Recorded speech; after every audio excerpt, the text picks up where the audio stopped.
자, 여러분 안녕하십니까? 자, 프라임 경찰학원 오태진 면접 캠프 사전조사서 특강을 시작하겠습니다.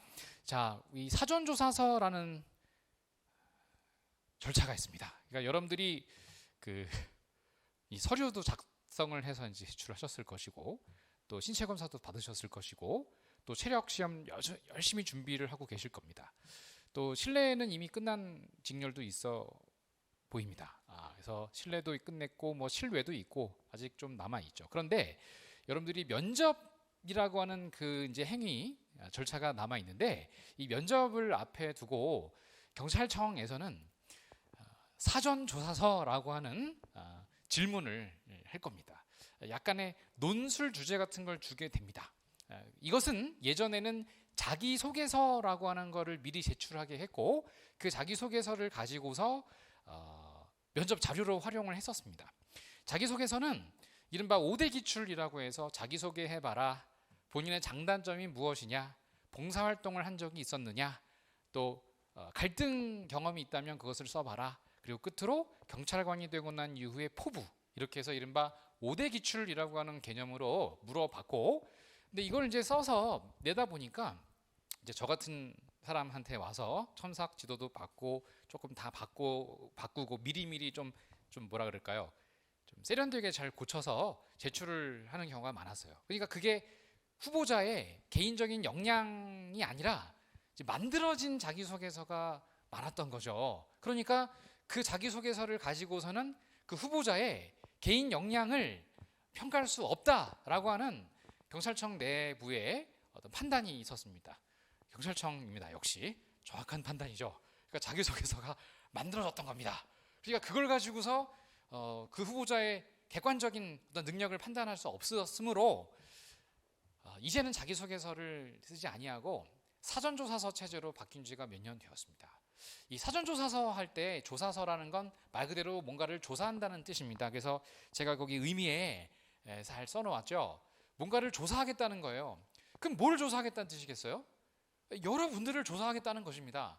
후보자들의 역량을 바로 그 자리에서 즉시 판단하겠다는 겁니다. 왜냐하면 당일날 이 조사서를 통해서 조사를 하게 되면 조작할 수가 없어요. 그러니까 개인 역량과 능력을 조작할 수가 없습니다. 평상시에 내가 생각했던 기본적인 경찰에 대한 생각이나 또 나에 대한 인성이나 품성이나 또 사회 이슈에 대한 관심도 또 이런 것들을 조작할 수가 없이 그냥 그 자리에서 바로 그냥 날 것 그대로 까발려져야 됩니다. 그러니까 이게 훨씬 더 면접 자료로는 객관적이고 타당하다라고 하는 자료로 활용할 수 있었던 거겠죠. 그래서 말 그대로 여러분들의 역량을 조사하는 것이다 라고 할 수 있고, 이게 사전이라는 말을 쓰지 않았습니까? 사전이라는 건 무슨 뜻이냐면 뭐 어떤 일을 하기에 전 before라는 얘기인 거죠. 그럼 여기서 말하는 사전은 뭐겠어요? 면접입니다. 이것을 그래서 저는 사전조사서라기보다는 면접을 위한 사전조사서라고 생각해 두시면 되겠어요. 그러니까 이게 바로 면접 자료입니다. 이게 점수에 들어가진 않아요. 그러니까 이 사전조사서를 아무리 잘 써도 그거를 가지고서 점수화하지는 않는다. 왜냐하면 평가표에 분명히 사전조사서나 인적성 검사는 점수화되지 않는다라고 써 있어요.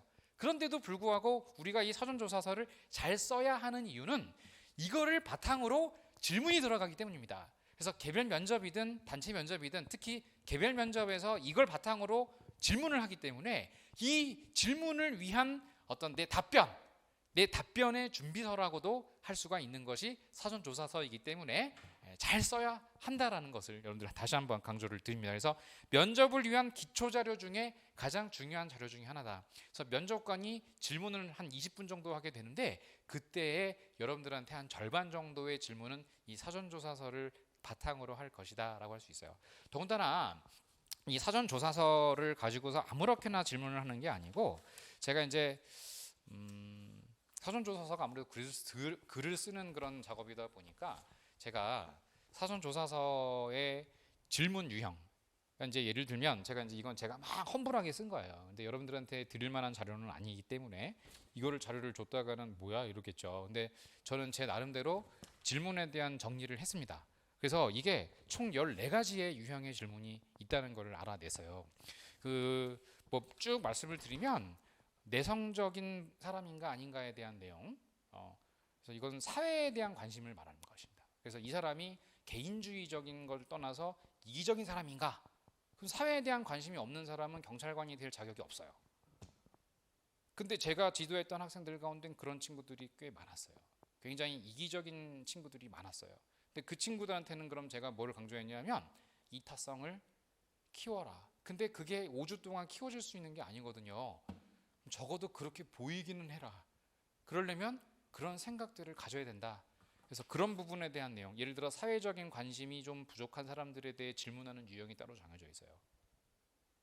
근데 사회적인 관심이 많은 사람들에 대한 또 질문도 또 있습니다. 예를 들면 쉽게 얘기하면은 말수가 굉장히 적고 자기만 아는 사람인 경우에는 면접 답변을 할 때나 사조서를 쓸 때에도 그게 나타납니다. 아무리 숨기려고 해도. 그래서 질문 유형이 뭐 예를 들어서 자기소개를 한번 제대로 해봐라. 또 종교가 있느냐? 뭐 현재 빠져있는 취미가 있느냐? 이게 뭐냐? 예를 들면 게임 같은 거. 그런 걸 물어봐요. 그러면 그런 거는 적합한 내용이 아니겠죠. 반대로 조금 사회에 대한 관심도 많고 좀 적극적으로 무슨 집회라든지 모임이든지 이런 데에 참여를 많이 하셨던 분들 있는 경우에는 네가 생각하는 공무원이 뭐냐 이렇게 물어봐요. 뭐 혹은 제일 친한 친구의 장점을 한번 얘기해봐. 이걸 왜 물어보냐면은 그 친한 친구의 장점이 궁금해서가 아니고 얼마나 수다스러운지를 보는 거예요. 막 얘기를 할 거 아니에요. 그럼 굉장히 길어져요. 그런 것들은 이제 보겠다는 거겠죠.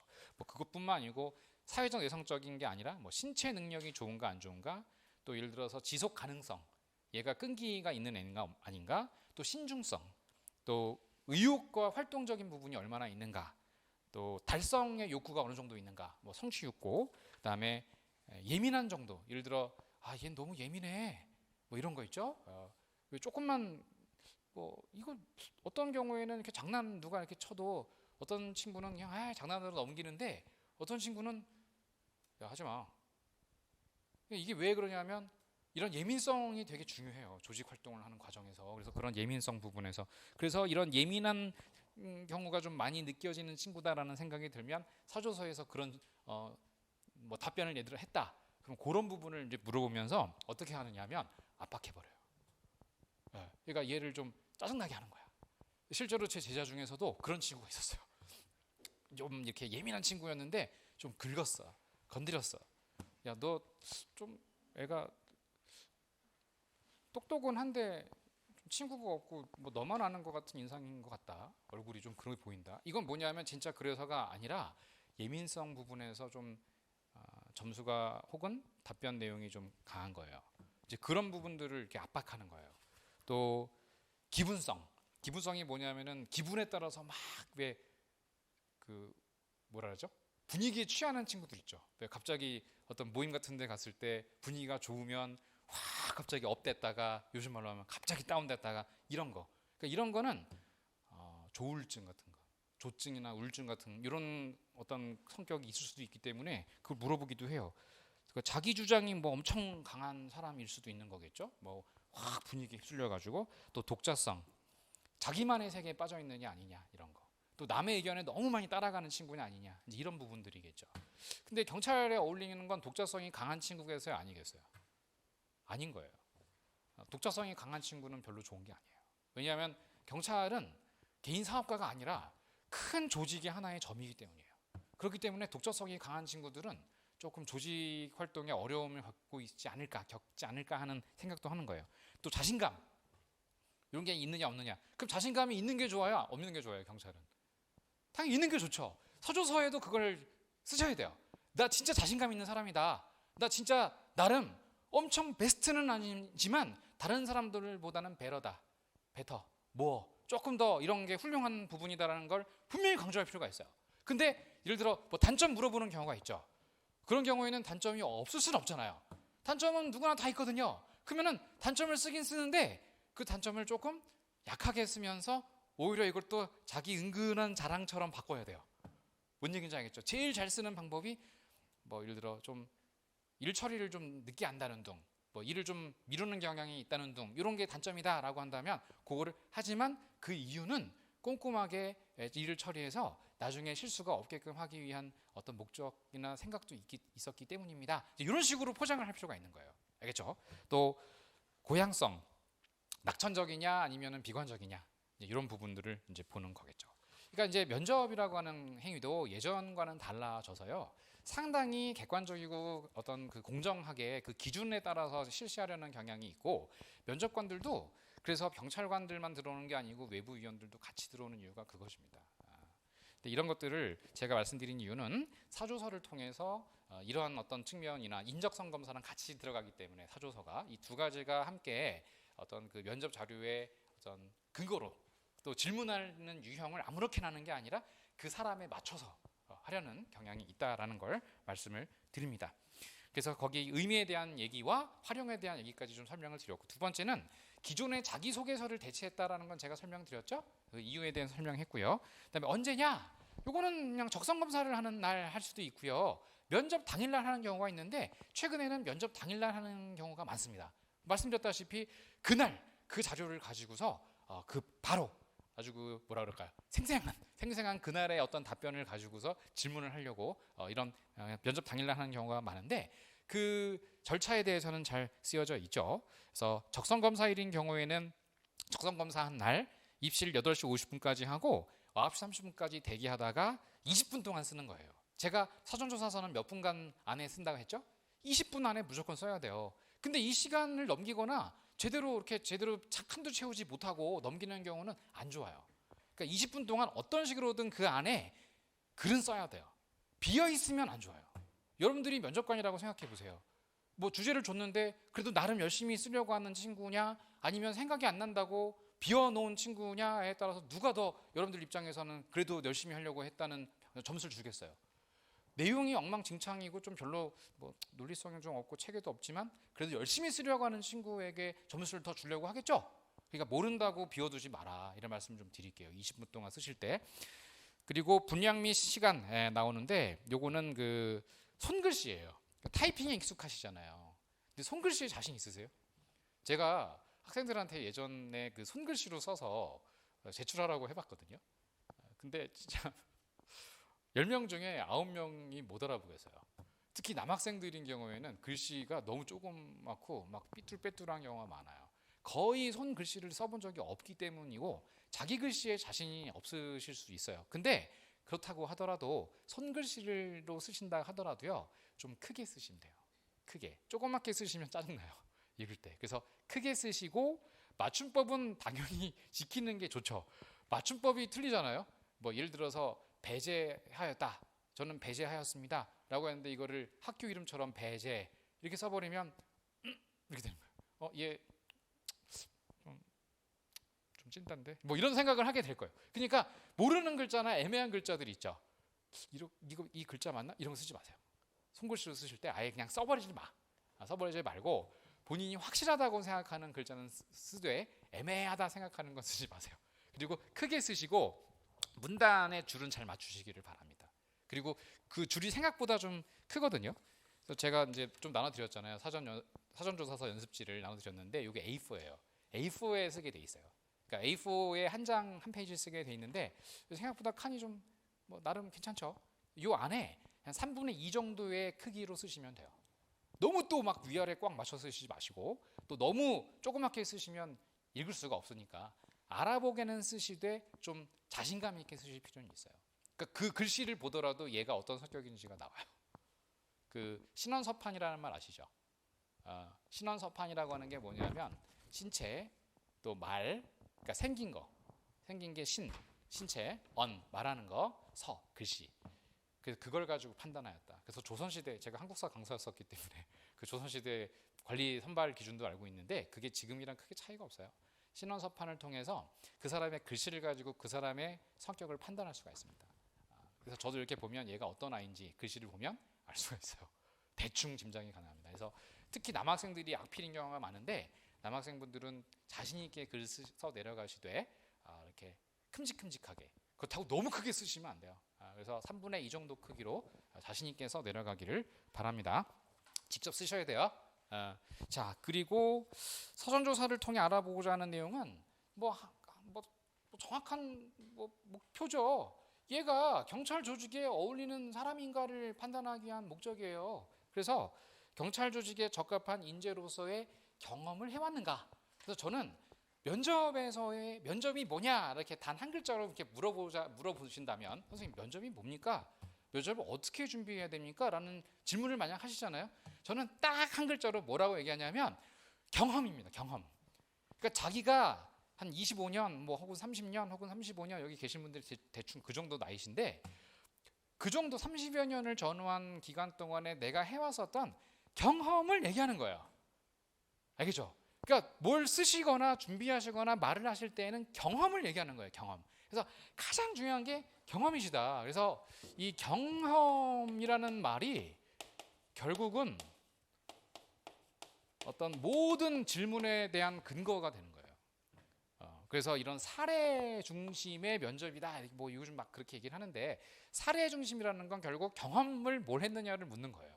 그러면 좋은 경험도 있고 나쁜 경험도 있고 즐거웠던 경험도 있고 슬프거나 분노가 일어났던 경험들 굉장히 많잖아요. 그러니까 이른바 사단 칠정. 그러니까 인, 의, 예, 지, 희, 노, 에, 락, 에, 오, 욕 11개.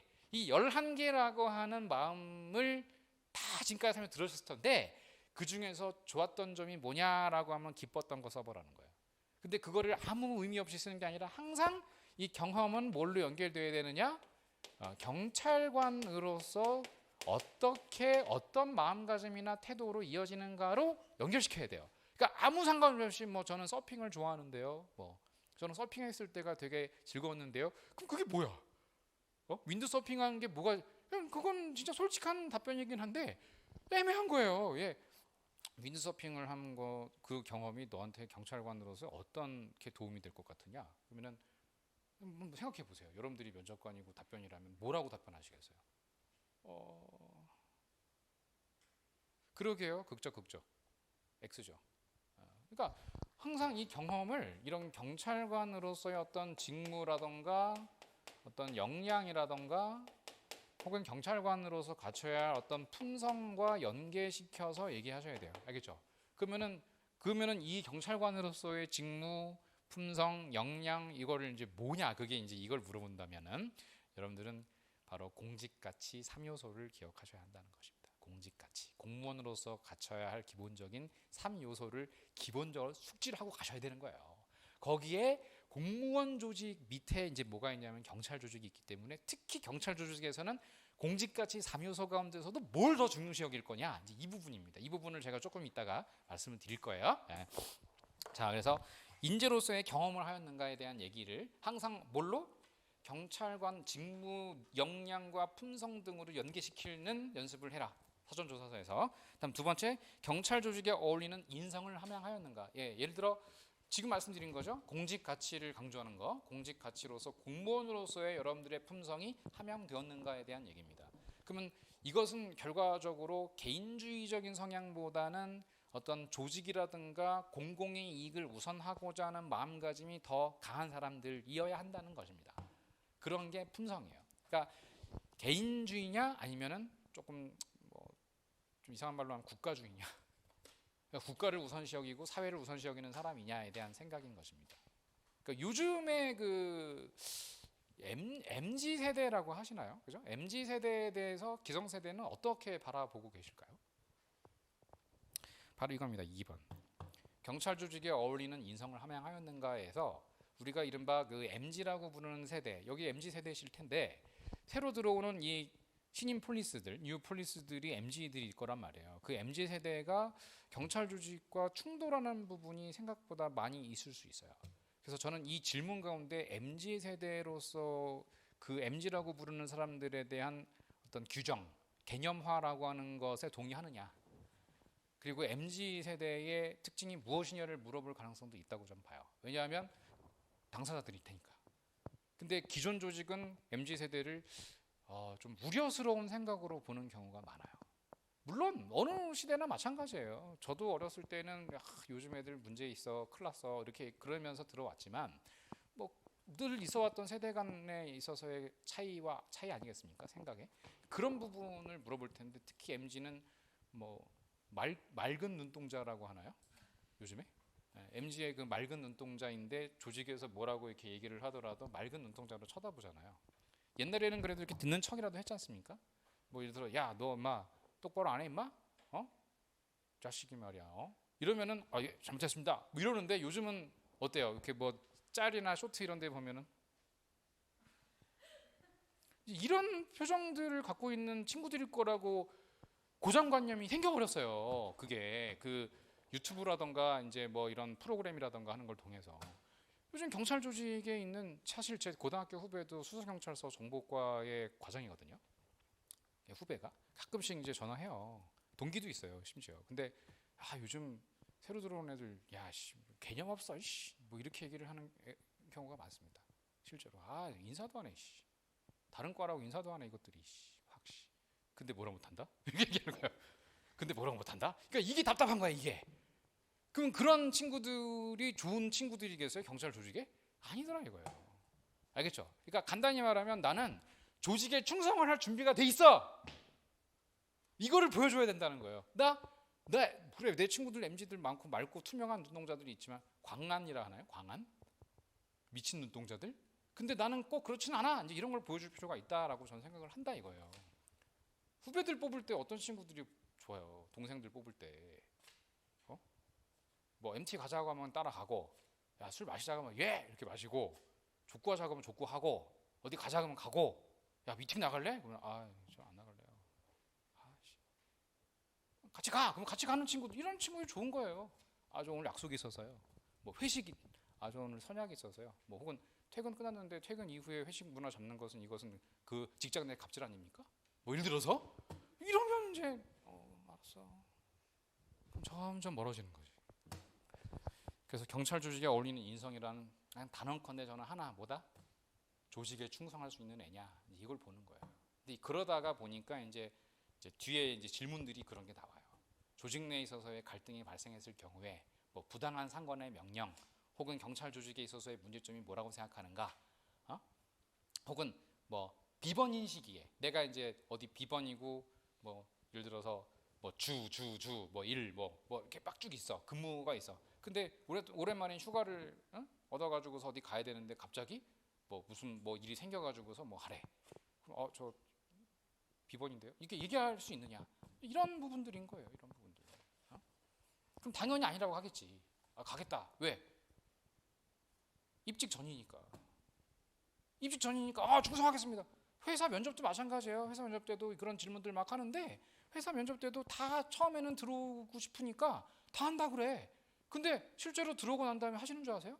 안 해요. 제 친구들이 신한은행 그 인사과장이에요. 신한은행 본점 인사과장인데 걔가 와가지고 막 진짜 짜증나 죽겠어 요새. 그렇게 거르고 걸러서 뽑았는데 이래요. 또 서울시의 청문 감사관실에 근무하는 제 제자가 있어요. 걔 6급 공무원인데 걔도 마찬가지예요. 사례를 자꾸 말씀드리면 새로 들어온 다른 과야. 근데 같은 사무실에 있어. 근데 복사를 이만큼 해가지고서 자기가 이렇게 들고 가고 있어. 그럼 걔는 그냥 가만히 있다 그냥 보고 있는데 그래서 야 그냥 앉아있냐? 이렇게 하면 제 엄마 아닌데요? 딱 이런다. 9급인데. 그게 바로 MZ의 맑고 투명한 미친눈이라는 거예요. 근데 경찰 조직이 계속 그런다면 되겠어요? 그 조직 운영 되겠어요? 네, 바로 그겁니다. 이게 지금 오늘 있었던 그 강남 근처 납치 살해 사건에 있어서의 문제점이 뭐냐? 경찰 부서와 조직과 지방청 사이에 있어서의 뭐가 부족했다? 연계라던가 아주 급속한 있어서의 연계와 공조가 부족했다. 이게 자꾸 지적이 되는 거예요. 아쉬운 점이다. 아시겠죠? 이제 그런 부분 분명히 질문할 거다. 좀 길었습니다. 25분 됐네. 빨리 가겠습니다. 그 6번 보면 사주서에서 자주 묻는 유형인데요. 이게 최근 유형이에요. 그래서 뭐 자세한 질문들이 굉장히 많아요. 앞으로 여러분들 이거 다 준비를 하시면 좋겠는데 사실 물리적으로 이걸 다 준비하기는 어려운 일이에요. 사실 뭐 수십 개인데 이거를 어떻게 다 답변을 준비하겠습니까? 그러면 책 한 권이 나오겠죠. 거의 얇은 요약 노트집 하나가 나올 정도겠죠. 근데 저는 그래서 이런 질문에 대한 어떤 대응하는 방식을 조금 상위 개념으로 올려보라. 그래서 지원 동기, 장단점, 세계, 좋은 습관 이거를 다 준비하려고 하지 말고 그 앞에 있는 당신은 누구입니까? 라고 하는 질문에 대한 답변을 준비해봐라. 그러니까 지원 동기와 장단점이 다른 것 같습니까? 아닙니다. 같은 겁니다. 사실은 저는 이런 장점이 있었습니다. 그래서 이런 부분이 항상 뭐예요?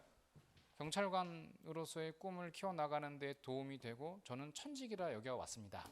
그게 장점을 얘기하는 거예요. 그게 지원 동기와 다르지 않아요. 그렇죠? 그래서 그렇기 때문에 당신은 누구입니까? 라고 하는 건 Who are you?를 물어볼 건데 Who are you?에 대한 질문에 대한 답을 하려면 Who am I?를 스스로 물어봐야 된다. 그래서 당신은 누구입니까?에 대한 내용을 단어로 한번 정리를 해보는 연습을 해보시라. 그래서 지원 동기가 뭐냐? 여러분들 이게 제일 어렵죠? 사실 쉬워 보이지만 제일 어려운 질문이 지원 동기예요. 두 번째, 장단점 3개. 누구보다 더 잘할 거 아닙니까? 장점 뭐고 단점 뭐고 잘 생각해 보십시오. 그다음에 좋은 습관. 이게 뭐예요? 장점이죠. 장점인 거예요. 그다음에 좋은 경험. 장점. 그래서 내가 이런 생각을 갖고 있던 또 성격이 있었기 때문에 나는 이런 경험을 했었습니다. 예를 들어 이런 거죠. 그래서 좋은 경험. 그러면 나쁜 경험은 뭐예요? 단점. 내 단점으로 인해서 나타났던 나쁜 경험이 있겠죠. 결국 나쁜 경험이라는 건 내 성격이 지랄 같은 부분이 있으니까 이런 경험으로 이어졌다라는 거 아니겠어요? 술 먹고 약간 욱한 게 있어서 싸운 적이 있다. 그럼 결국 그 경험이 중심인 게 아니라 내 성격이 그런 부분이 있기 때문에 나쁜 경험으로 이어졌다고 봐야겠죠. 그러니까 이 4개에 대한 질문을 하나 다 답변하는 게 아니고 내가 누구인지에 대해서 쭉 정리를 한번 해볼 필요가 있다라는 겁니다. 갈등이나 힘들었던 일의 극복 경험도 마찬가지고. 그러니까 쭉 보시면 이제 이런 여러 질문들 가운데에서 오늘 제가 여기에서 하나를 뽑아가지고 여러분들한테 글을 직접 써보게 할 거예요. 그게 오늘 사전조사서의 특강의 사실상 그 목적입니다. 그래서 어떻게 10문장을 써 내려가는지를 제가 볼 거예요. 근데 아마 잘 못 쓰실 텐데 그래도 아까도 말씀드렸다시피 좀 이렇게 경험 중심으로 잘 써보세요. 내 성격이랑 연계시켜가지고. 그 다음에 두 번째 이거죠. 나와 조직과의 갈등. 이런 게 분명히 있을 거예요. 그래서 내가 생각한 경찰 조직이 아닐 수 있습니다. 진짜 아닐 거예요. 들어가면 아닐 거예요. 이거는 아닌데? 이런 생각이 드실 거예요. 물론 걔 중에는 진짜 잘 적응하는 애도 있어요. 그냥 얘는 이렇게 딱 봤을 때 제가 이렇게 몇 번 많은 분들 상담을 했는데 제가 그랬어요. 딱 어떤 한 남학생이 있었는데 그냥 이분은 면접 준비 안 해도 될 것 같아. 솔직히 그냥 합격이야. 그래서 합격이야. 그랬어요. 예? 합격이라고요? 아닌데요. 저 불안한데요. 합격이야. 90% 이상 합격.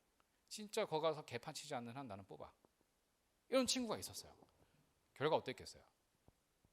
아직 모르지만 그러니까 예전 사례에 비해서 제가 직접 이렇게 얘기하는 친구들이 있어요. 진짜 매차 있었어요. 야, 너 합격이고 너 합격이고 너 합격이야 이랬어요. 3명. 처음에. 그게 진짜 딱 보여요. 그랬더니 결국 어떻게 되는 줄 아세요? 진짜 제가 합격할 거라고 얘기한 친구들은 진짜 다 합격을 했어요. 사기치는 것 같죠? 제가 면접 담당 강사인데 설마 이렇게 설득력이 없겠습니까? 제가 그 사실이 아닌데 막 구라치고 하겠습니까? 아닙니다. 진짜 합격했습니다. 진짜. 딱 봐도 그냥 걔는 뭐라 그러지?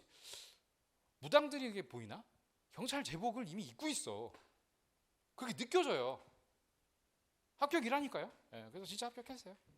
그리고 들어가고 합격해서 걔 목표가 뭐냐면 형사. 나 강력계 형사가 되고 싶다 이렇게 얘기를 하는 친구가 있어서 딱 봐도 그냥 얘는 영화 배우 같이 생겼어. 잘생겼다는 뜻이 아니고 마동석이 잘생겼어요. 그건 아니잖아요. 근데 그런 것처럼 그냥 얘 형사야. 그래서 형사과로 딱 지원을 하려고 했는데 홀어머니시거든. 아버지가 안 계시거든요. 그 친구가 절대 반대. 절대 반대. 야, 너 경찰 되는 것도 내가 불안한데 네가 형사과 강력계 안 돼. 너 안 돼. 절대 안 돼. 엄마 죽을 거야. 하지 마. 이랬다는 거예요. 그래가지고 결국 어디 지원했는 줄 아세요? 교통과. 교통과로 지원을 한 거예요. 그래서 걔 그거 이거 해요. 이거 했어요. 근데 걔가 사고를 당해가지고 중상을 입었어. 그래서 저기 서울대 보라매 병원 있죠. 거기에 응급실로 실려갔어요. 걔가 심정지 상태로 저기 실려갔었거든요. 그러니까 뭐 이 얘기를 하려고 하는 이유는 뭐냐면 걔가 교통과에서 근무하는 사람이지만 그 교통과에 있는 선배들이 걔 다쳤다는 얘기를 듣고 그 음주 뺑소니 생각을 한 거예요. 그래서 걔를 이렇게 누가 치고 갔는 줄 알고 백차가 6대인가가 응급실로 달려왔다는 거야. 그래서 그 응급실에 있는 간호학과 간호사분들이랑 당직 의사가 깜짝 놀랐다는 거예요. 무슨 큰 사건이 있는 줄 알았다는 거예요. 근데 알고 봤더니 그냥 교통사고였거든요. 그냥 교통사고. 그래서 막 우리 애 누구야 건드렸어. 순경인데 이 누구야 어떤 새끼가 우리가 실제로 일어났던 일입니다 이게. 그래서 12명이나 그 관악경찰서 소속 형사 저기 경찰분들이 와가지고 무슨 큰 사건이 근데 알고 봤더니 자전거 타다가 그냥 일어난 사건이었거든요. 자 이거 보십시오. 그냥 그 친구 딱 봤을 때 저는 그냥 경찰관이라고 생각을 했어요. 근데 그냥 경찰을 됐죠. 근데 점수가 높았던 것도 아니에요. 네. 근데 됐어요. 근데 들어가서 어때요? 조직생활 끝내주게 잘하고 있죠. 근데 그런 친구들도 있는 거예요. 그러니까 딱 봤을 때 그냥 얘는 천직이야 이런 친구 딱 보여요. 근데 그런 친구들은 10명 중에 한두 명밖에 안 되고 대부분은 여러분들 얼굴 보세요. 솔직히 경찰이라는 생각이 좀 안 들어요. 저는 딱 봤을 때 이분들이 제복을 입으면 어울릴까 이런 생각이 솔직히 안 들어요. 안 드는데 이제 하다 보면 답이 나오겠죠. 조금씩. 그러면 얘 위험한데? 이런 친구들 분명히 있어요. 위험하다 얘. 이런 경우는 제가 어떻게 하겠어요? 그냥 위험한데 왜 등록했어? 내 목표가 10명 중 9명 합격 요번에 그게 모토인데 너 때문에 지금 벌써 1명 끝났어. 이제 이렇게 솔직히 그래서 제가 그런 생각을 할 수도 있잖아요. 목표가 사실 전원 합격이 목표인데 걔 때문에 누군지 모르지만 얘는 딱 봐도 그냥 안 될 것 같아. 뭐 이런 친구들도 있거든요. 그럼 걔네들을 제가 포기하겠어요? 포기할 수도 있어요.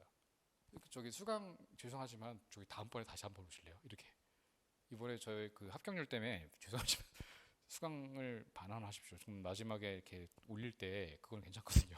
근데 그렇게 할 수도 있잖아요. 근데 그렇게 하지 않아요.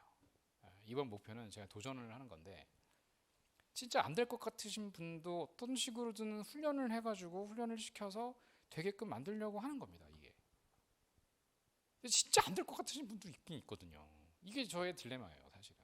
근데 또 안 될 것 같으신 분들한테 닥달을 하고 막 멱살 잡고 막 끌고 가고 똑바로 해. 표정이 그따위가 뭐야? 눈빛 똑바로 뭐 얼굴 표정 별로 안 좋아. 너 인상이 원래 안 좋아. 뭐 이러면서 막 그러면은 뭐야 이거 인격을 말이야 내 개인적으로 이럴 수 있잖아요. 그러니까 그런 게 제가 조금 걱정된다는 겁니다, 사실은. 그래서 제가 뭐 사전조사 특강이긴 하지만 그렇게 제가 면접을 지도할 생각이라 굳이 얘기하면 이제 군대를 비하면 조교 개념으로 좀 생각을 해주셨으면 좋겠어요. 조교들이 훈련병이 미워서 그러겠습니까? 아니잖아요. 그러니까 그런 개념으로 좀 생각을 해주시면 여러분들이 좀 괜찮을 것 같습니다. 그런 게 좀 별로시다 그러면 아예 등록을 하지 마시고 했으면 좋겠어요. 저도 힘들고 여러분들도 힘들 테니까.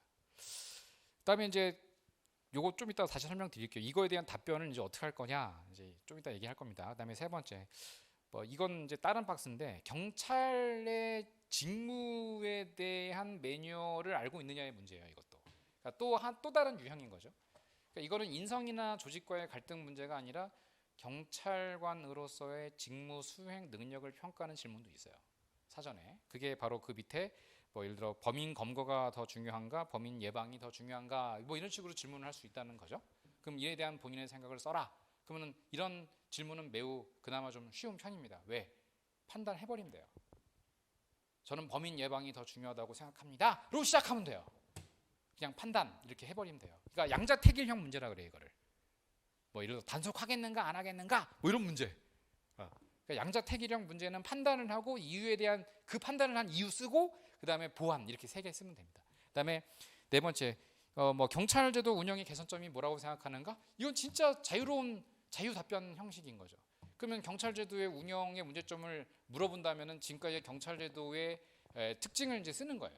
그러니까 이것도 역시 그냥 상황이라던가 어떤 내용을 정리하는 겁니다. 예를 들어 요즘 최근 이슈되는 게 제가 요즘 단톡방에 계속 올려드리곤 있는데 경찰 관련 뉴스들이 많다곤 하지만 그거를 다 올려드릴 필요는 없어요. 그 중에서 저는 유의미하다, 생각해볼 만하다라는 주제는 올리고 있습니다. 그래서 거의 이틀에 한 번꼴로 올리고 있는데 제가 지금 기사를 계속 검색하고 있어요, 매일. 제가 어저께 올려드린 질문 가운데에는 뭐 아까 말씀드렸지만 강남 경찰관들의 그 납치 살해 사건에 대한 수사에 있어서의 문제점, 또 잘했던 점이 뭐라고 생각하느냐. 그럼 이런 질문을 하는 이유가 뭐겠어요? 잘한 점을 물어본 건 아닙니다. 그러니까 그거 잘한 점도 있긴 있지만 뭐가 문제예요? 못한 점. 그러니까 개선돼야 될 점이 무엇인지에 대한 걸 물어보는 거거든요. 그러니까 이게 경찰제도 운영의 개선점. 사실은 잘하고 있는 거를 쓰는 것도 살짝 언급을 할 필요는 있지만, 왜냐면 너무 막 까대면 기분이 안 좋을 수 있거든요. 그러니까 잘하는 걸 좀 이렇게 좀 써드리는 것도 필요하지만, 지금 그렇지만 잘하고 있지만 주마가편 이런 부분이 조금 더 개선되면은 치안 서비스라든가 어떤 국민들의 경찰들에게 있어서 기대하는 점을 분명히 더 잘 충족시킬 수 있지 않겠느냐라는 식으로 가야 되는 거예요. 그게 아까 말씀드린 어떤 연계 수사라든가 아니면 서울에 있는 경찰관이라든가 아니면 지방에서 있었던 경찰이나 어떤 차량 수배적인 부분에서의 어떤 네트워크 공유 시스템 이런 것들을 조금 더 즉각적으로 스피드하게 반영할 필요가 있지 않느냐. 뭐 이런 식에 있어서의 내용 필요하지 않느냐. 그게 이제 최근 경찰청에서 추구하고 있는 정책들이 있어요. 그것들을 여러분들이 좀 보셔야 돼요. 그게 뭐냐면 스마트 치안입니다. 스마트 치안 제도가 있었어요. 그래서 이 스마트 치안이라는 게 과연 뭐냐? 옛날에는 막 경찰관들이 직접 막 그 순찰하고 이렇게 막 보고 이랬는데 그게 아니라 시민이라고 하는 개념. 경찰은 제복 입은 시민입니다. 이런 걸 얘기하는 것은 시민도 경찰관 역할을 수행할 수 있다는 얘기인 거예요. 그러니까 여러 시민들에 있어서의 어떤 네트워크라든가 신고를 받을 수 있는 혹은 뭐 목격자들이라든지 이걸 요즘 다 카메라가 있으니까 그걸 가지고서 바로바로 경찰 조직과 연계할 수 있는 시스템을 만들어 보는 게 어떠냐 이런 내용들로 연계할 수가 있겠죠.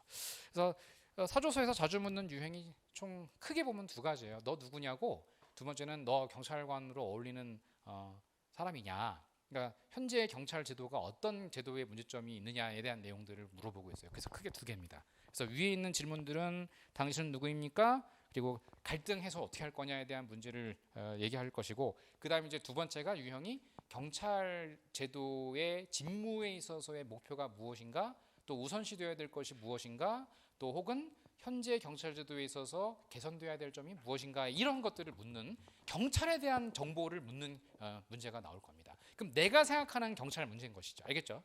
그래서 내가 누구냐와 내가 생각하는 경찰이 무엇인가, 이 두 가지 주제로 크게 집약되어 있다, 이렇게 말씀을 드립니다.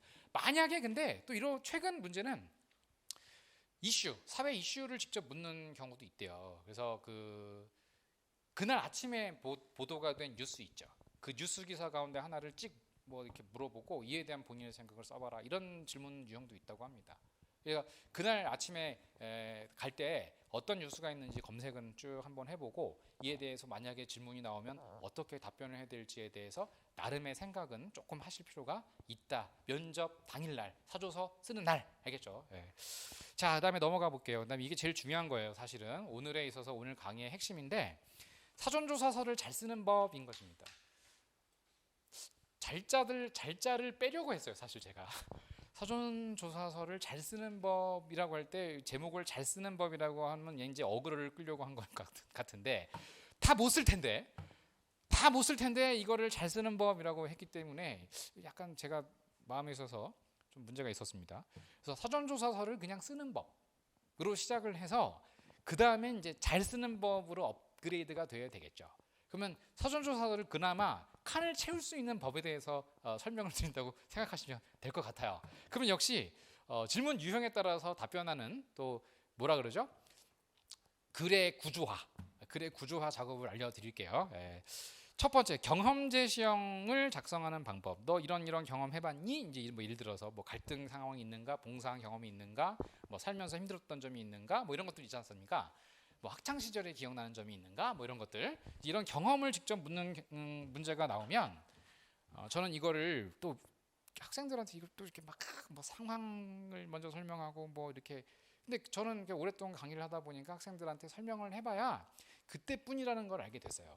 그러니까 그때 들을 때는 알겠는데 금방 이제 다음 시간 되면 금방 까먹는 게 여러분들이라는 걸 제가 알게 됐어요. 물론 필기시험을 합격하신 분들이니까 어느 정도 제 얘기를 이해하시고 또 그럼에도 불구하고 나는 안 까먹는 인간인데요 라고 하실 수도 있지만, 이게 그냥 외운다고 되는 건 아니지만 그래도 알고는 계셔라. 글을 쓸 때 첫 번째,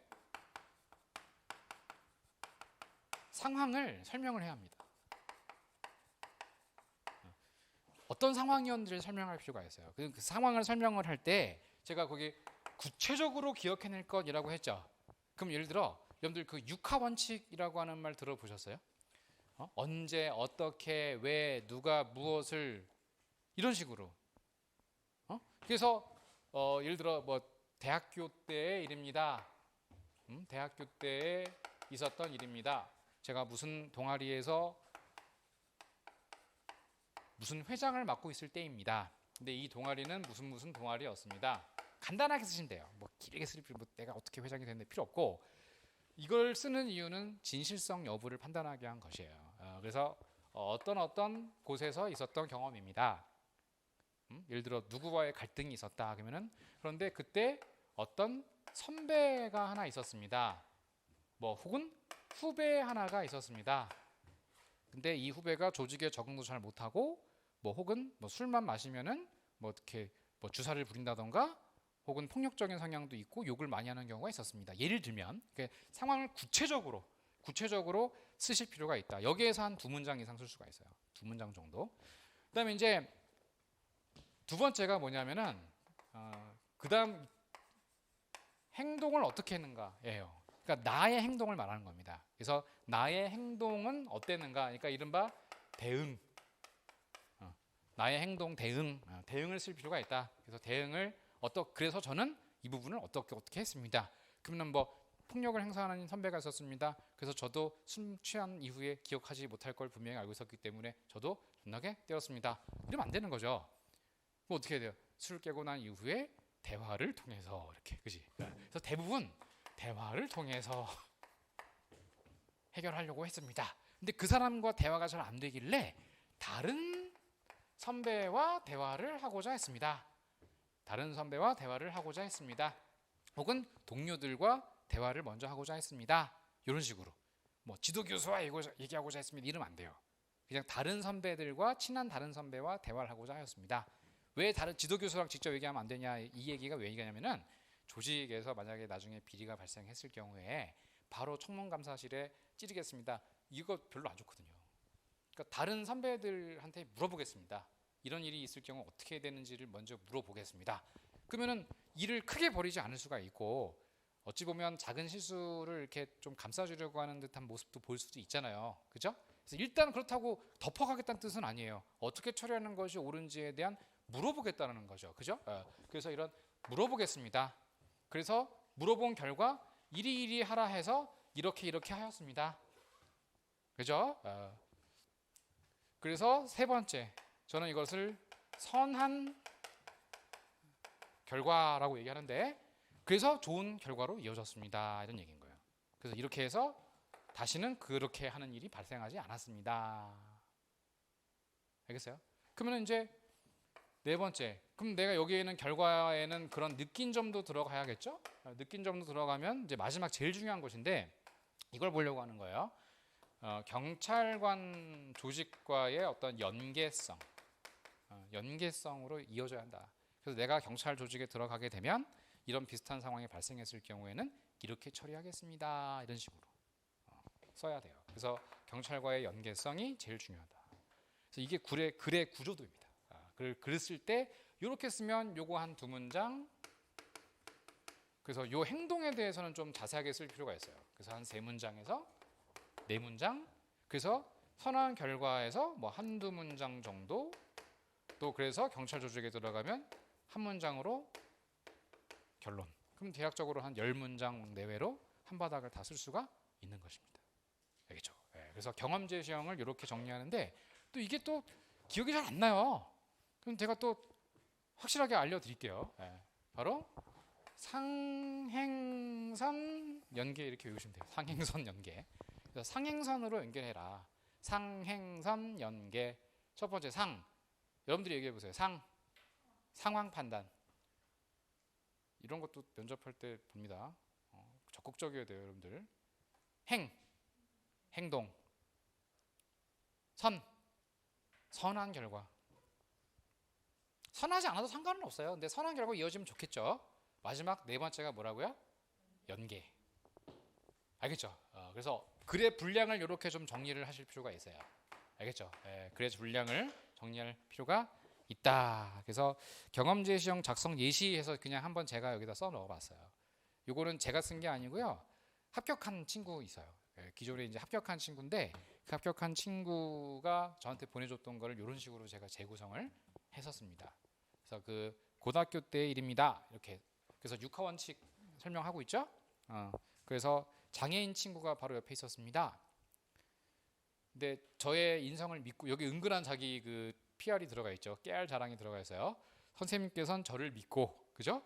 저를 믿고 옆에서 그 친구를 많이 도와주라고 하였습니다. 그러면 선생님이 이미 신뢰를 하는 학생이다라는 거를 먼저 보여주고 있죠. 이런 거 아주 좋아요. 이런 장치 아주 좋고, 내가 하기 싫어서 한 게 아니라 선생님이 나를 믿고 나보고 그런 얘기를 하셨습니다. 그게 나는 당연히 할 만한 애다. 그래서 여기에 인성 부분이 들어가 있다고. 그러면서 행동. 그래서 나는 항상 그 친구에게 먼저 다가가서 뭐가 필요한 건 있는지 없는지, 또 준비물을 잘 챙기고 있는지 없는지를 살폈습니다. 그래서 뭐 과제를 살피고도 했습니다. 그럼 이때 이제 도와줬던 경험을 구체적으로 하나 제시를 하면 너무 좋겠죠. 그래서 근데 이러한 어려운 일도 있었습니다. 근데 내가 어떻게 대응을 해서 잘 지낼 수 있게 됐습니다. 뭐 이렇게 예를 들어. 그래서 결과 그 장애하고의 학교 생활 적응력이 좋아지고 교실 분위기도 매우 좋아졌습니다. 그래서 결과 느낀 점이 들어가 있죠. 느낀 점. 그래서 이 봉사를 하면서 그 느낀 게 내가 도와준 게 아니라 오히려 내가 그 친구를 도움으로써 내가 도움을 얻게 되었습니다. 그 봉사의 기쁨이 제 생활의 활력소가 되었습니다. 그래서 일상생활에서도 도움이 필요로 하는 사람들에게 먼저 다가가서 봉사활동을 하려고 하거나 하는 생각을 하게 되었습니다. 라는 거예요. 알겠어요? 그러면 경찰에 적용을 하면 먼저 다가가는 적극성으로 또 그런 봉사 정신으로 국민에게 힘이 되어드리는 경찰이 되겠습니다. 이런 스타일이라는 거예요. 알겠죠? 그래서 정확하게 제가 이 친구가 이걸 그대로 이렇게 상황 뭐 판단 뭐 행동 이렇게 써서 보낸 건 아닌데 그 형식에 맞게끔 보낸 글이 있더라고요. 제가 이렇게 검색을 하고 계속 쳐다보니까 이런 게 가장 대표적인 이그젬플. 그래서 이게 뭐 완전 100점짜리다 이건 아니지만 격에 맞아요. 어떤 그 글을 쓰는 스타일에 딱 맞아떨어지는 글이어가지고서 제가 여러 개 수십 개의 그 사례 가운데서 뽑아가지고 여기다 집어넣은 것입니다. 이분은 현직입니다. 현직에 들어가서 지금 근무하고 계셔요. 두 번째 이제 상황 제시형 작성 방법인데 주어진 상황에서 어떻게 행동할 것인지 아까 말씀드렸죠. 야, 너 단속할 거냐 안 할 거냐? 뭐 예를 들어 예방이 먼저냐 아니면 검거가 먼저냐? 뭐 이런 얘기들 또 혹은 경찰관이라는 게 서비스직 같냐 아니면 다른 어떤 그 수사에 대한 더 중요한 게 있다고 생각하냐? 이런 양자택일형 문제인 거예요. 이런 경우에는 어떻게 하냐면요. 말 그대로 그냥 바로 판단을 해버려요. 두 개 중에 하나. 두 개 중에 하나 판단을 해버려. 그래서 저는 이게 맞고 이게 아닌 것 같습니다. 그래서 이거를 택해. 그러면 두 번째 판단을 한 뭐를 제시해야 돼요? 너 왜 그렇게 생각하는데? 이에 대한 이유를 써야겠죠? 그럼 이유를 이제 잘 써야 되는 거예요. 이게 제일 중요해. 이게 뭔지 아세요? 논리성인 거예요. 논리적이어야 돼요. 그러니까 고개를 끄덕끄덕거리게 하는 거여야만 한다는 거예요. 상대방이 납득을 할 수 있어야 된다는 거예요. 그러면은 고개를 끄덕끄덕거리게 하는 논리성이 결합되기 위해서는 뭐가 필요한 줄 아세요? 토론을 잘 보시면 그런 것들이 많이 나오는데 항상 통계 자료 혹은 보도 자료 등이에요. 혹은 규정 혹은 경찰 헌장, 경찰 윤리 헌장 같은 거죠. 또 더 큰 상위 체계로 가게 되면 공무원 임용법, 또 그 위에 올라간 헌법, 그런 내용들 가운데서 중요하다고 생각하는 것들은 미리 숙지할 필요가 있는 거예요. 그러니까 공부를 많이 하셔야 되는 거예요, 사실. 그래서 어떤 규정 같은 것도 미리 알아두는 게 좋다. 그래서 이걸 제시하면서 이유를 대면 혹은 보도 자료를 제시하면서 이유를 대거나 혹은 경찰청 사이트에 들어가면 어떤 일들을 하고 있는지에 대한 내용을 보면 방향성을 읽을 수 있어요. 현재 그 경찰 정책 바뀐 거에 네컷 서비스 네컷으로 네컷 만화같이 해가지고서 경찰청 홈페이지에 있는 거 아세요? 잘 모르시죠? 들어가 보세요. 그게 올해의 경찰청의 목표가 아주 자세히 재밌게, 그러니까 국민들이 쉽게 알 수 있게끔 해놨어요. 바뀐 서비스가 무엇이 있는지 혹은 규정이 뭐가 있는지 앞으로 이런 건 좀 조심하십시오, 이런 것들이 있어요. 알겠죠? 그런 것들을 좀 가실 필요가 있고, 그다음에 만약에 이 부분이 나올 수 있어요. 이 부분. 그렇다고 이게 아닌 건 아니잖아요. 그러니까 이게 완전 옳고 이게 완전 틀린 건 그런 건 아니잖아. 그러니까 여기에서 뭘 해야 되냐면은 보완. 그러니까 이런 부분도 물론 당연히 중요하겠습니다만, 이런 부분 이렇게 해서 내가 이 판단을 함으로써 혹시 생길 수 있는 단점 같은 게 있을 수 있거든요.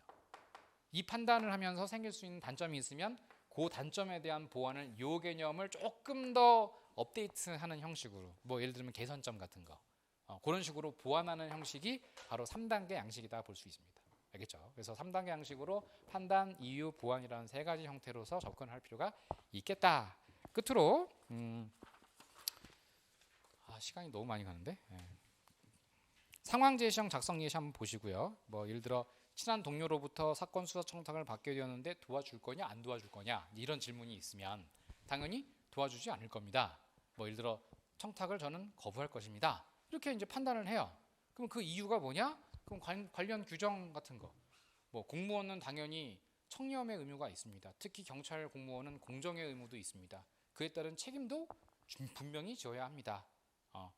그러면은 만약 안 도와줬을 경우에 있어서의 문제점이 뭐가 발생하냐면 조직 내에 있어서 사이가 안 좋아질 수 있는 거고 위화감이 발생할 수도 있죠. 그럼 어떻게 보완할 거냐 했더니 나중에 찾아가서 이러한 부분이 있었기 때문에 양해해 달라. 너도 혹은 선배도 이런 부분들은 제가 왜 이렇게 처리할 수밖에 없는지 이해하실 수 있을 거라고 저는 생각을 합니다 하면서 이제 보완을 하는 형태.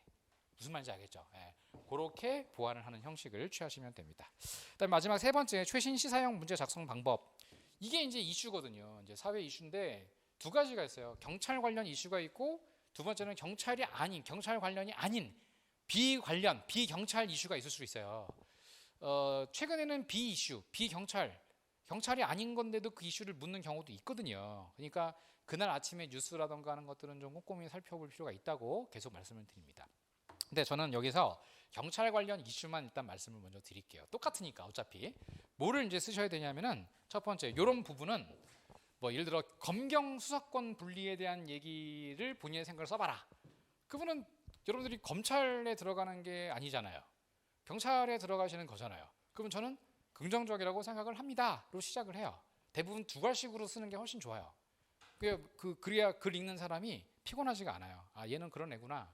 그러면 역시 그 내용에 대해서 일단 정리를 해봅니다. 자, 내용을 먼저 정리해야 돼요. 검경 수사권 분리가 무엇인지에 대한 내용 정리를 할 필요가 있어요. 그러면 검경 수사권 분리에서 제일 큰 이슈가 한 4개쯤 있거든요. 그럼 이런 숙지를 하셔야 되죠. 뭐 예를 들어 검찰의 직접 수사권이 폐지가 됐죠. 그런 부분들. 또 두 번째, 구속영장을 청구했는데 검찰 단계에서 기각이 됐어요. 그러면은 다시 이의 신청을 할 수 있다는 거 하는 내용들. 이런 부분들을 쭉 정리를 간단하게 할 필요가 있어요. 그래서 이런 어떤 그 내용으로 정리를 할 필요가 있어요. 예를 들어 길게 쓸 필요도 없고, 이거는 제도를 쓰는 것이기 때문에 깔끔하게 정리를 하실 필요가 있어요. 그래서 이런 어떤 아이콘을 사용해도 상관없어요. 검경 수사권 분리에 대한 내용을 대략적으로 정리해 보자면 이렇게 시작을 하는 거야. 그래서 이걸 내가 정확하게 숙지하고 있다는 거를 얘기할 필요가 있어요. 이렇게 간단하게. 그래서 이런 아이콘 써도 되고 이런 아이콘을 써도 되고, 경찰청 공보 관보에 있는 자주 쓰는 아이콘들이 있어요. 뭐 예를 들어 뭐 이런 아이콘도 있을 수 있는 거고, 근데 이건 좀 복잡하니까 그냥 저는 간단하게 그냥 요렇게 요런 아이콘을 쓰는 게 좋겠다 라고 생각하시면 됩니다. 알겠죠? 그래서 내용 정리를 하고, 그 다음에 나의 생각, 제 생각은 이건 긍정적이라고 생각을 합니다. 그 이유는 인 거죠. 또 이유. 그 이유가 뭐냐, 요게 또 제일 중요한 거예요. 요게 왜 그러냐 그랬더니 검찰의 밑에 있는 경찰이 아니다. 그러니까 이것은 수평적 관계로 전환이 되는 것인데, 그것은 바로 민주주의의 원칙에 부합한다. 평등의 원칙에 부합한다고 저는 생각을 한다. 이게 가장 중요한 핵심인 거예요. 그래서 민주주의에서 중요하게 여기는 평등의 가치와 다원성의 가치와 연결된다고 나는 생각을 합니다. 라고 쓰는 거예요. 그럼 여기에 설득력이 있어요, 없어요? 있죠.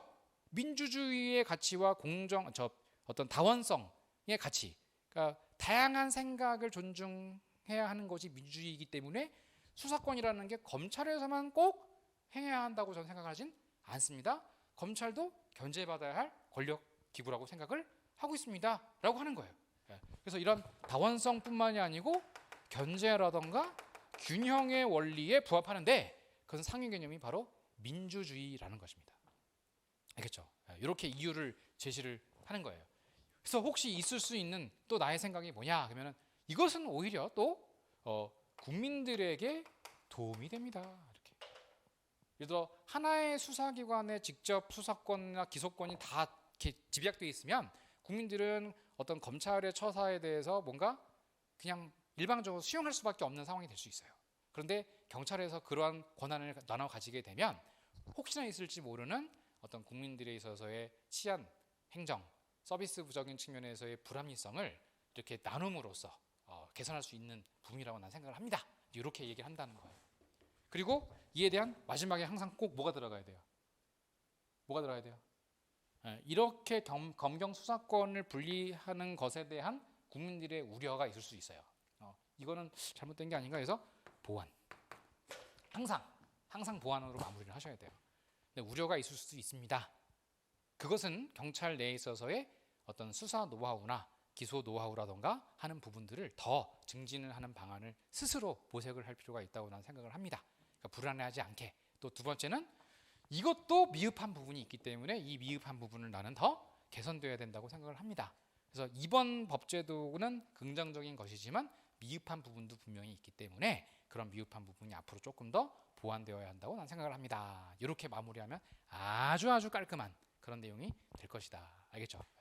근데 이제 뭐 예를 들면 검경 수사권 분리에 대한 얘기를 해드렸지만 이거 이외에도 다양한 얘기가 나올 수 있어요. 뭐 질문이 많으니까. 그래서 예를 들어 제복 입은 시민 정책에 대한 본인의 생각을 써봐라. 만약 이러면 어떻게 돼? 첫 번째, 제복 입은 시민 정책에 대한 내용 정리를 할 필요가 있는 거지. 그 제복 입은 시민 정책이란 하면서 쭉 쓰는데 바로 제가 밑에 써놨죠. 거기 제복 입은 시민 정책에 있어서의 특징은 바로 목표가 국민과 함께하는 따뜻하고 믿음직한 경찰입니다. 경찰이 곧 시민이고 시민이 곧 경찰이라는 제도입니다. 그럼 여러분들은 여기에서 경찰관이 해야 할 역할도 있겠지만 시민들이 또 협조해야 할 부분, 자발적으로 협력을 이렇게 받아내고 얻어내야 할 부분들이 뭐가 있는지에 대한 내용을 쓸 필요가 있는 거겠죠. 그래서 정확하게 그 제복 입은 시민이라고 하는 경찰의 어떤 그 캠페인이라고 하는 것의 내용을 정리할 필요가 있는 거예요. 그럼 미리 정리를 하고 그럼 내 생각이 뭐냐를 쓸 필요가 있는 거겠죠. 그래서 내 생각 쓰고 그다음에 이 부분에 있어서 이게 제대로 정착이 되고 하려면 이러한 부분들에 있어서의 개선이 필요할 것입니다. 이런 것들 알겠죠? 그런 내용들을 이렇게 쓸 필요가 있는 거예요. 그리고 마지막 끝으로 작성 시 유의사항에 대해서 한 번 더 설명을 좀 드리겠습니다. 20분 이내에 작성해야 하죠. 그래서 꼭 시간 내에 작성하는 연습을 하실 필요가 있고 두 가지식으로 항상 쓰는 게 좋아요. 말하려고 하는 의도를 먼저 맨 위에 쓰는 게 좋다. 그다음에 세 번째, 질문 유형에 맞춰서 말씀드린 대로 전개도를 미리 구상할 필요가 있다. 그래서 20분 동안에 써야 한다고 해가지고 바로 쓰려고 하지 말고 잠깐 한 생각을 하세요. 그러니까 한 5분에서 7분 정도 어떤 주제를 써야 될지에 대해서 미리 저처럼 이런 식으로 전개도를 한번 구성해보고 꼭 들어가야 할 단어 같은 거를 한번 여기다 끄적끄적 거려보는 거예요. 그리고 그 전개도를 보고 내가 글을 확장해 나가는 것입니다. 그래서 2단 구조로 할 것이냐 3단 구조로 할 것이냐 4단 구조로 할 것이냐. 그러면 제가 4단 구조는 뭐예요? 상행선 연계죠. 상행선 연계가 4단 구조입니다. 그다음에 3단 구조는 뭐예요? 서론, 본론, 결론이라고 알려져 있지만 그거는 너무 쓸데없는 말이고 서론에 뭘 써야 될지도 모르는데 그 서론이 맨 앞에 있는 거 몰라요? 그러니까 서론, 본론, 결론 이렇게 외우지 마시고 어떻게 외우냐면 판단, 이유, 보완 이렇게 외우시라는 거예요. 판단하고 이유에 대해 쓰고 보완해라. 3단 구조입니다. 그 다음에 한 문장을 너무 길게 중원부원 쓰지 마세요. 그럼 본인이 오히려 말이 꼬입니다. 그 다음 똑같은 의미를 문장 반복하지 마세요. 그거는 그냥 피곤만 해요. 얘 뭐야 이거 큰만 치려고 했네. 또 경험, 곰곰이 생각해 보셔야 돼요. 진짜 질문이 왔을 때 어떤 질문에 답을 할 때는 옛날에 내가 이와 관련되어 있는 경험이 뭐가 있었지? 그래서 자꾸 곰곰이 생각해 볼 필요가 있어요. 그래서 그 중에 좋은 경험을 끄집어내시고, 말씀드린 구체적으로 쓰는 방법은 그림 그리듯이 써야 한다. 그 광경을 머릿속으로 연상하시고, 그다음에 그때 느꼈던 내 감상을 꼭 그 단어를, 좋은 단어, 어떤 뭔가 감동을 줄 수 있는 매개물이 꼭 필요하다는 거예요. 알겠죠? 그리고 소제목을 다는 것도 좋은 시도입니다. 그래서 그 문장 가운데 짤막하게나마 소제목을 하나씩 달면 좀 좋은 효과를 줄 수도 있어요. 그래서 여기에서 뭐 예를 들어 판단 뭐 제목을 한번 달아보는 거죠. 예를 들어서 검경 수사권 분리에 있어서의 의미, 이런 식으로, 또 그 긍정성, 이런 식으로 쓰면은 얘는 그걸 이미 긍정적으로 생각하는 아이구나, 이런 걸 알 수가 있는 거겠죠. 또 혹은 화려하기보다는, 글 잘 쓰는 사람 뽑는 거 아니거든요. 생각이 중요한 거니까 성의를 다하는 진심 어린 글을 써라. 전혀 모르는 문제가 나올 수 있죠. 그런 경우에는 최대한 쓰는데 관련 기사라도 쓰세요. 관련 기사나 관련 정보나 내가 알고 있는 한도 내에서만 쓰세요. 그러니까 어떤 식으로든 모르는 거라더라도 채울 필요는 있어요. 좀 봐줘요. 일반 학습 수준으로 쓰면은 그래 이건 좀 어려울 수도 있어 이러면서 좀 봐줄 수도 있어요. 그다음에 사전조사서 뭐 예시 이렇게 돼 있는데, 이 예시문은 여러분들과 관련되어 있는 거, 이렇게 질문이 있어요. 최근 나온 질문들에 대한 답변을 제가 거기다가 써 놓았습니다. 이렇게 해서 한 50분 예상했는데 한 62분쯤 제가 강의를 했어요. 그래서 조금 오버돼서 좀 죄송하고, 그래서 사전조사서가 무엇인지에 대한 내용을, 그래서 뭐 의미, 또 언제 하느냐, 분량 언제냐, 또 내용이 뭐냐, 목표가 뭐냐, 어떻게 써야 되느냐, 질문 유형은 무엇이냐, 어떻게 대처해야 되느냐, 이런 걸 가지고서 한번 여러분들께 강의를 해보았습니다. 잠깐 한 10분 정도 쉬었다가요, 직접 한번 써보는 시간을 갖도록 하겠습니다. 자, 이렇게 해서 오태진 프라임 면접 캠프의 사전조사서 특강을 모두 마무리하겠습니다. 수고하셨습니다.